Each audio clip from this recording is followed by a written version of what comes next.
Salut à tous, aujourd'hui j'étais en plein travaux et je me suis dit on va comparer les niveaux.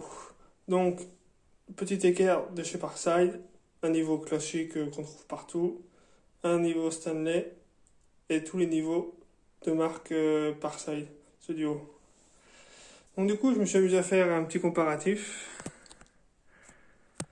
Donc j'ai mis tous mes niveaux droits et j'ai tracé mes traits pour savoir voilà quel repère.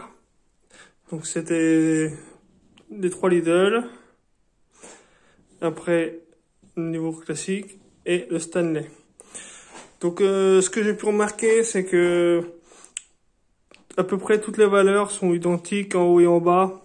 Donc ça veut dire que à peu près à 1 mm de différence, mais bon, ça reste un petit jeu, c'est normal par rapport au dessin, par rapport au crayon, par rapport au petit décalage qu'il y a sur les Parkside.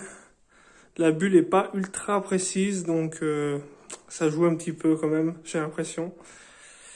Mais sinon, oui, à peu près 1 mm d'écart sur les 30 cm, 30-35 cm, il y a à peu près 1 mm d'écart. Donc j'ai tout mesuré. Ça après, c'est en haut et en bas. C'est pour me donner, voir s'il y avait le même écartement. Donc tout est bon. Oui, donc je vous disais, sur les niveaux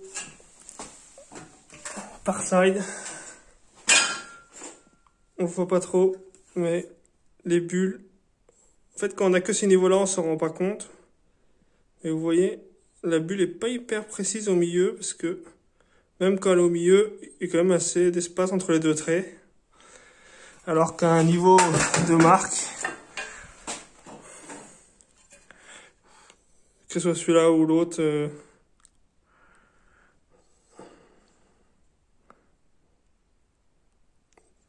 voilà, la bulle, quand elle vient vraiment pile poil sur les deux traits. Donc on est quand même un peu plus sûr de ce qu'on fait. Après, j'ai testé aussi donc, au niveau horizontal. Donc c'est pareil, j'ai tout calculé.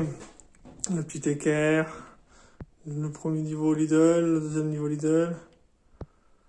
Là c'est le très grand niveau Lidl, le classique anti-choc et le Stanley. J'ai pareil, j'ai mesuré, même le petit équerre, elle est bien équilibrée, elle est par rapport au niveau, c'est pareil. Et, même un peu mieux limite que les niveaux. Donc voilà, après tous les chiffres j'ai regardé sont à peu près identiques. Pareil, on a des fois 1 mm d'écart. Mais voilà, ça reste le jeu par rapport à la faute humaine, on va dire. Et donc voilà, les niveaux Parkside sont pas mal. Mais c'est pas fait pour vraiment du professionnel ou de celui qui fait beaucoup de trucs à niveau, etc. Faut mieux pas. Faut mieux acheter un bon niveau. Au moins, c'est vraiment nickel au niveau précision, je trouve. C'est un peu mieux. Voilà, c'était tout. Merci.